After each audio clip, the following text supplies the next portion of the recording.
विशेषतः नदीकाठची पिकं आजही पाण्यात आहेत। रामेश्वरमध्ये 3 एकर काढणीला आलेलं उभं सोयाबीन पाण्यात आहे, त्यामुळे नासाडीला सुरुवात झाली। हातातोंडाशी आलेला घास पाण्यात गेलाय। आता जगायचं कसं हा प्रश्न शेतकऱ्यापुढे उभा आहे।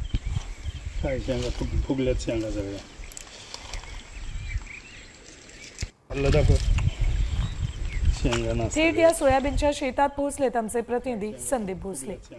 अतिवृष्टीची जी भीषणता आहे ते आता समोर यायला सुरुवात झाली आहे।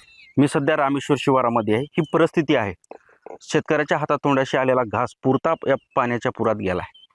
मी दाखवण्याचा प्रयत्न करतोय, हे वास्तव आहे। जिल्ह्यातल्या अनेक भागात अशीच परिस्थिती आहे की काढणीला आलेलं काही दिवसात ही सोयाबीनचं पीक आहे, काढणीला आलेलं पीक आहे, मात्र पाऊस झाला आणि हे पूर्ण पाण्यामध्ये गेलेलं पीक आहे। आता नासाडी व्हायला सुरुवात झाली आहे।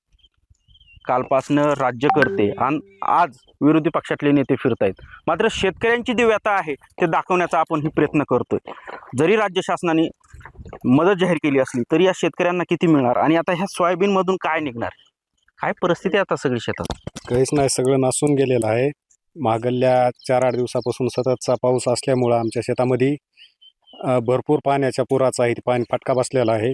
त्याच्यामुळं पूर्णपणे आमचं सोयाबीन नासधूस झालेली आहे। अशा परिस्थितीमध्ये आहेत आम्ही आता सध्या। नक्कीच पाहायला गेलं तर प्रचंड मोठं नुकसान झालंय। किती एकर शेती आहे, किती पाण्यात गेली, आता काय राहिले शिल्लक?